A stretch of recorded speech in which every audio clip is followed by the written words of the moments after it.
It is an absolutely glorious day here today in the UK, and it might be the last one for a while, so I thought I would make a flower arrangement. We've got friends coming over tomorrow night, and I just thought a beautiful arrangement on the table will look wonderful. I just wanted to walk you through my flower arranging and how I go about things. So this is my vase that I've chosen to use. Relatively unusual. It's obviously quite shallow. And then I've got 3 flower frogs. So I've got some like this, which are very, very sharp and spiky. And then I've got a traditional one that I found in a vintage shop. You'll be able to find these as well in a vintage shop. You know, they're usually a couple of quid, nothing much. So I've got those 3 in there, ready. And I've bought some daffodils from the supermarket. They were £3, so super cheap and super available. And then I've also got a few other flowers that I picked up from the supermarket, some tulips, some gyp, and I've also got my trusty faux flowers that I'm not sure if I'm going to add yet, but we'll see how the design is looking. But yellow to complement the season and Easter, and purple, just because I have a real love affair with purple flowers. I don't like purple anything else. I don't like purple clothes particularly, but I just have a real love affair with purple flowers. So I think all this is going to look very springy and happy and wonderful. I have clipped this cherry blossom, apple blossom from an obliging tree. It wasn't our tree and it's already started to wilt. This stuff does not last. So this is very much an arrangement that will last 24 hours basically, but I'm hoping it will still look lovely for tomorrow. And then finally, magnolias. You don't want to go hard on your magnolia as if it's quite new, like ours. Ours is only about 7 years old. But what you do want to do is chop the areas where you don't want too many branches. So you don't want the magnolia to be sort of too crowded. You know, you want the main branches to have all the strength. So I've cut off a few tiny little ones that weren't in the right place basically, and I'll be hopefully adding these to the arrangement, which will look super lovely. So let's get going. So I always start with the biggest and the strongest stems first. So that will be this blossom, and then we'll get a little bit of a structure in place, not necessarily much, but we'll get a bit of a structure in place, and then we can start putting in some of the smaller, more delicate stems. Let's get these in water because they're already drying out. So I am hoping this is going to stick. So I'm using my larger flower frog for this because it's got bigger holes. So, well, I'm just going to put them in and we'll see how it goes. It doesn't necessarily have to be perfect.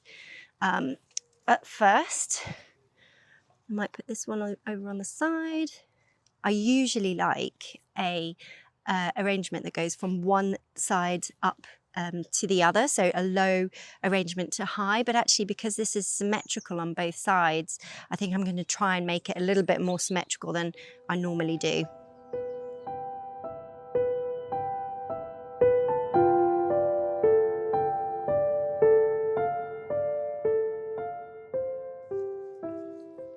Okay, I'm going to put my tall ones in first.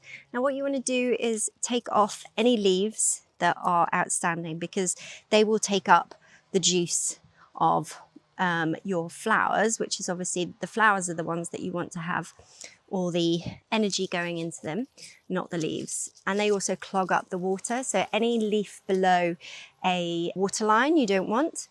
And then I basically just start like this and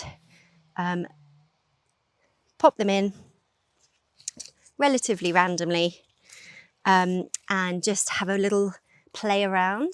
Nothing is ever an exact science with flower arranging. And I always think it's quite funny when you get taught. I suppose that's what I'm doing. I'm doing a tutorial on how to do flower arranging, but there is no real teaching how to do flower arranging, in my opinion, because anyone can do it in any way that they like.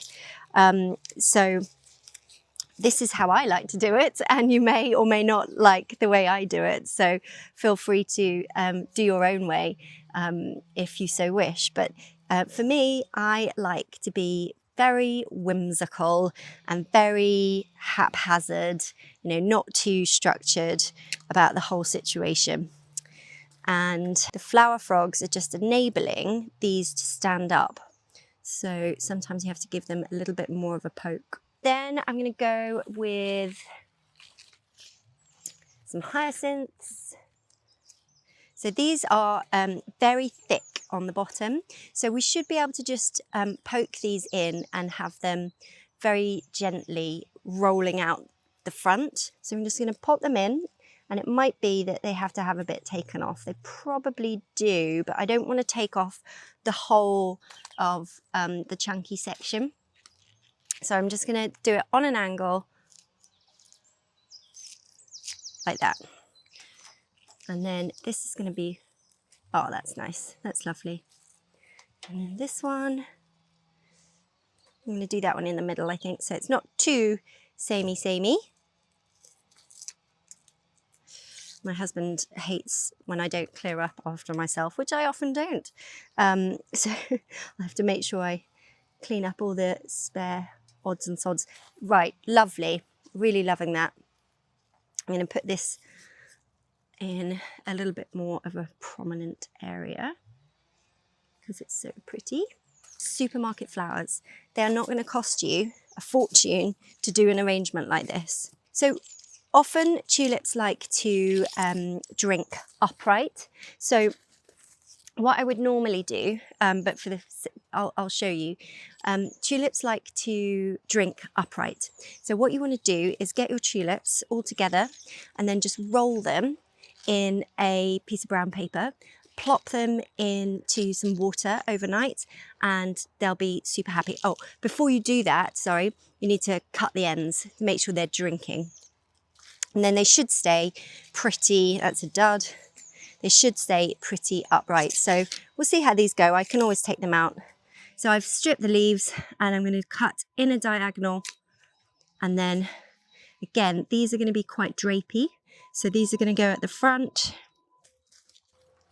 And this is why working with this vase is actually really fun and easy, because you get so much crisscross of all the different stems that it's super easy just to pop them in, and they can sit at an angle very, very easily. Whereas if you've got a more upright vase, which is obviously more common, everything sort of stands very upright to attention, where you've got a little bit more scope here to sort of have a bit of a play and have things at different levels and different angles. And I'm just going to come round to the front and see what it's looking like. Oh, okay, well, that'll just have to do there. Right, I'm going to use my magnolia now. Never tried this on a magnolia before, but you can do this on a rose. You can basically peel the petals back to expose the inside. So it is working actually. So the magnolia flowers are quite waxy. Oh yes, this is working really, really nicely. Yay! Doesn't that look sweet? Oh, I love that. Okay, I'm going to do that with a couple of them.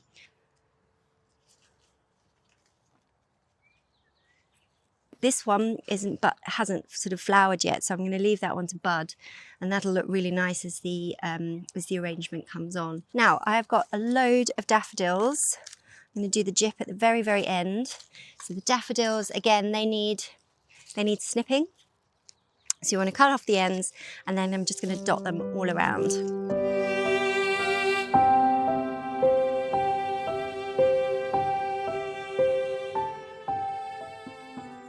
So again, we kind of want to measure. It's actually a pretty good length actually, so we don't want to take too much off, but just snip the ends again.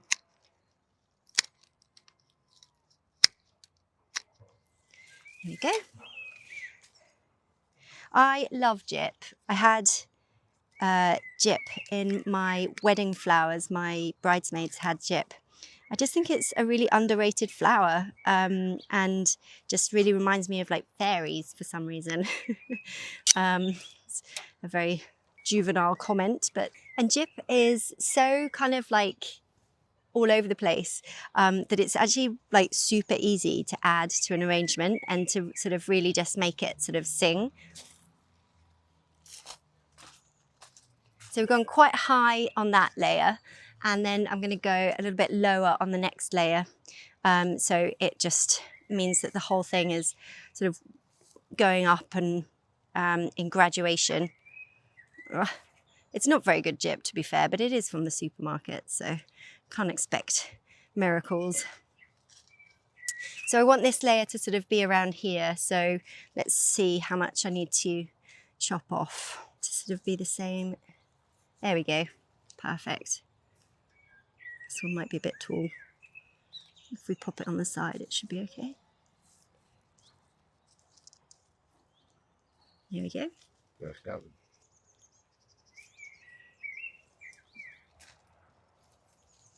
Here we go. Go behind my daffs.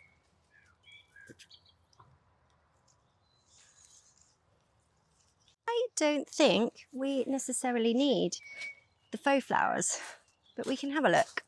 Oh, I always think more is more, so fine, we'll add them. But I'm just going to do the yellow ones. I'm not going to add any other colour. I'm just going to do the yellow ones. Obviously, because these are a faux, you can literally just pop these in at any kind of angle that you think will work. Good for draping as well over the side. Kind of want that one to be more forward, so I can use that one to do that. Mirror it on this side. And then the final one, I think here.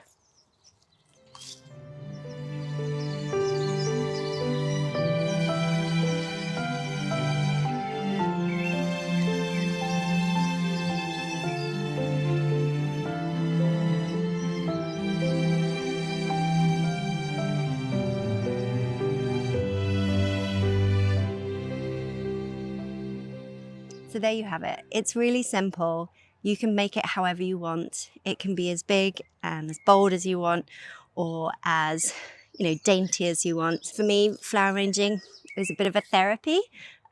Just some time away by yourself.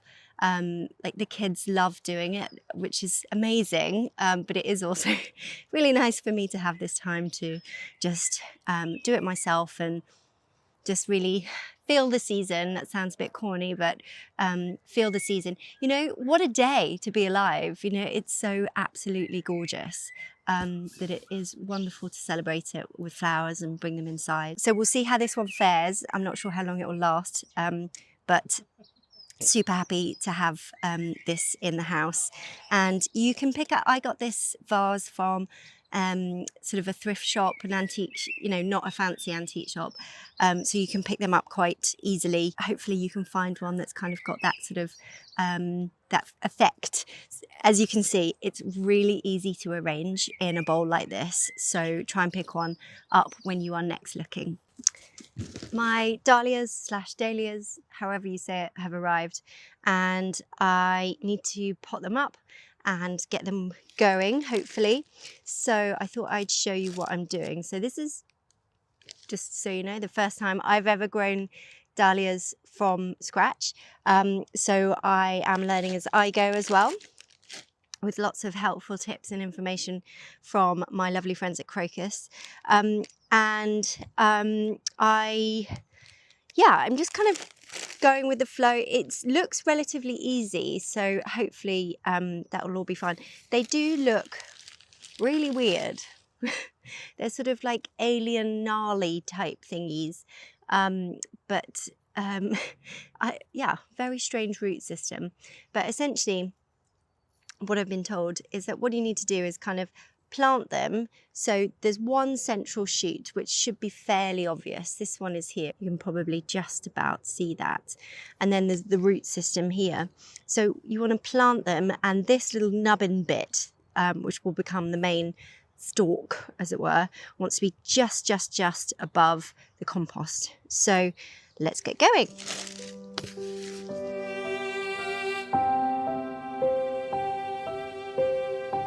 peat-free compost here. You want to plant it not too deep, so it's got enough room for its roots. But I'm going to leave the little nubbin at the top just poking out. And I'm also just going to pop I don't have any plant labels. Well, I do, but they're being used for my vegetables. So I'm just going to tuck the packet that it came in into the side so I know the name of the dahlia that I've got, and then I will water that later. So 1 down, about 40 to go.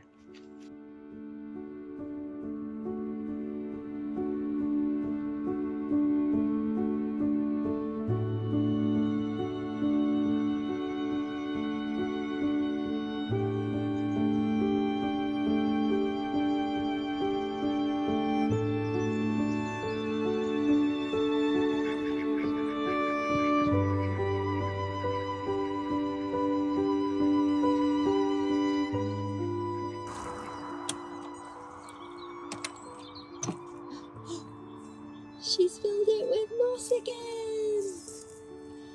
Is she alive? She started again, yeah. I'm gonna do one red.